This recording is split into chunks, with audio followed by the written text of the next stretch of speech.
Қайырлы күн, менің оқырмандарым, қал жағдайларыңыз қалай, жақсы ма? Сіздермен қауышқаныма өте қуаныштымын. Ұстаған оразаларыңыз қабыл болсын. Міне, Рамазан айы да бітті. Келіп жеткен өзіміздің әз-наурызымыз, жылымыз құтты болсын, құт берекесін ала келсін. Жылдан жылға наурызға аман есен жете берейік. Деніміз сау болып, отбасымыз аман болып, бауырымыз бүтін болып, аспанымыз ашық болып, ешқандай аспанымызда бұлт төнбесін, бейбітшілік заманда өмір сүре берейік, өсе берейік, өне берейік.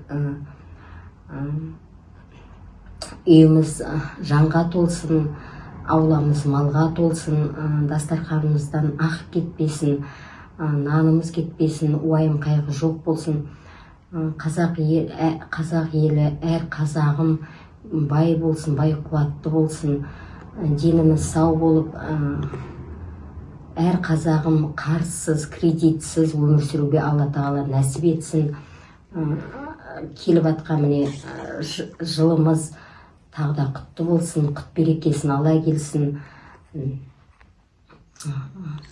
Отбасы құрғысы келіп атқан әр адам отбасылы болсын, үйлі бола алмай жүрген әр қазағым үйлі болсын. Тұрмыс құрғысы келіп жүрген әр қыз баласы тұрмыс құрсын, ана болсын. Бәрімізді жақсы өмірде өмір сүре берейік, аспанымыз ашық болсын, уайым қайғы жоқ болсын, аузымыз дуалы болғасын. Осылай наурыз айында біраз бата айтқым келіп отыр. Осылай тек қана қуанышта болайық, ешқандай әр қазағым, әр адам баласы тек қана қуанышқа, бақытқа, байлыққа қол жете берсін. Армандай беріңіздер, армандарыңыз өте биік болсын. Тұрмыс құрғысы келіп отқан қыз балалар, тағы айтайын, тұрмыс құрсын, отбасылы болыңыздар. Бас екеу болмай, мал төртеу болмайды дегенде,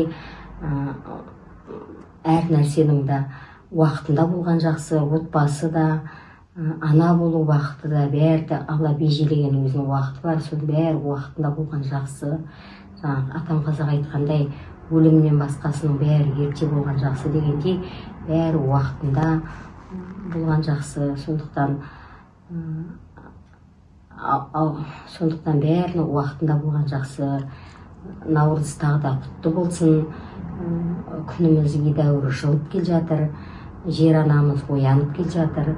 Самарқанның көк тасы ергендей, бүкіл уайым, қайғы, реніштің бәрін артқа тастап, оның бәрін тастап, алға қарай ұмтылып, кімге реніш бар, кімге өкпе бар, соның бір-бірімізден кешірім сұрап, мына тазару айы, наурыз айы, сондықтан бәрі-бірімізге кешірімді болайық. Алланың, Құдайдың өзі кешірімді дейді. Сондықтан біз пендеміз, пенде болғасын бір-бірімізге кешірімді болайық. Сондықтан бәрімізді бірлікке, кешірімділікке, бір-бірімізге бауырмашылыққа шақырамын. Тағы да жылымыз құтты болсын, ақ мол болсын, қойларымыз егізден тусын. Сондықтан қорамыз малға толсын, ауламыз, үйіміз жанға толсын. Тағы да наурыз құтты болсын. Аман есен жылдан жылға, наурыздан, оразадан оразға аман есен жете берейік. Бір оқырманым жазыпты, апа, сіз жаңағы қасиетіңіз бар ғой, қасиет, менде де қасиетім бар, қасиетімді ұстайын десем ұстай алмай жүрмін деп айтыпты. Сондықтан мен ол оқырманым айтқым келіп тұр. Қасиетті қабылдау, әркім өзінің жеке басының несі. Менің да мына ата-бабамнан, өзімнің әжемнен келе жатқан қасиет. Мен де бір жерден алып отқан жоқпын. Ол ата бабам, менің атам да үлкен қамшы ұстаған, қасиет болған адам.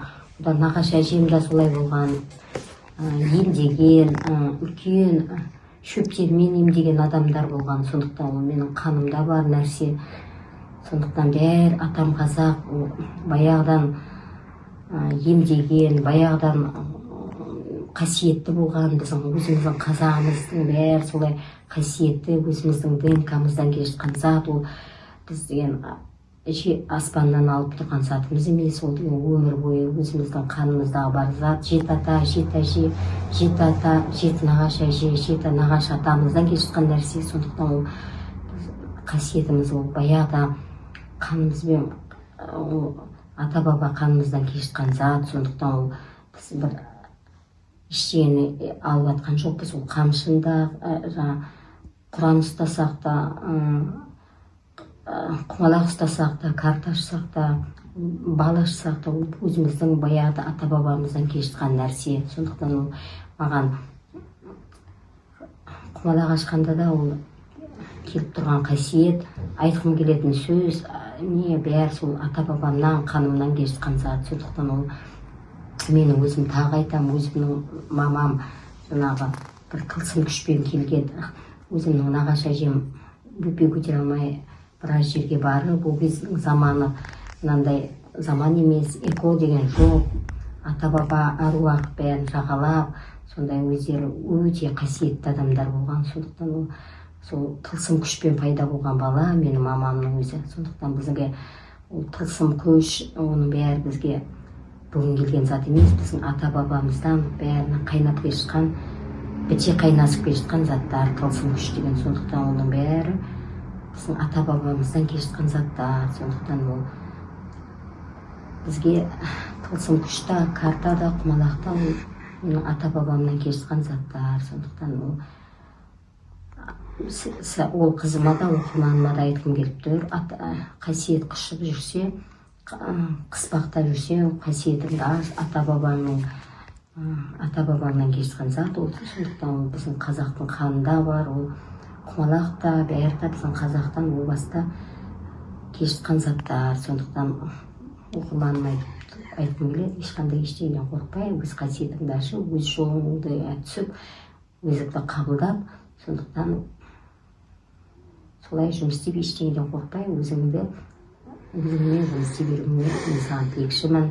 Бәрімізді, қай адамда Құдайдан келгесін аузымыз дуалы, қолымыз шипалы. Сондықтан ол ешқандай адам тегін емес, Құдайдан келгесін, ол бәрімізді Құдайдың балалары болғасын, біз тегін адамдар емеспіз. Бәріңе де тағы да Наурыз құтты болсын. Деніміз сау болып, жылдан жылға, наурыздан наурызға, оразадан оразаға аман есен жете берейік. Жылымыз құтты болсын.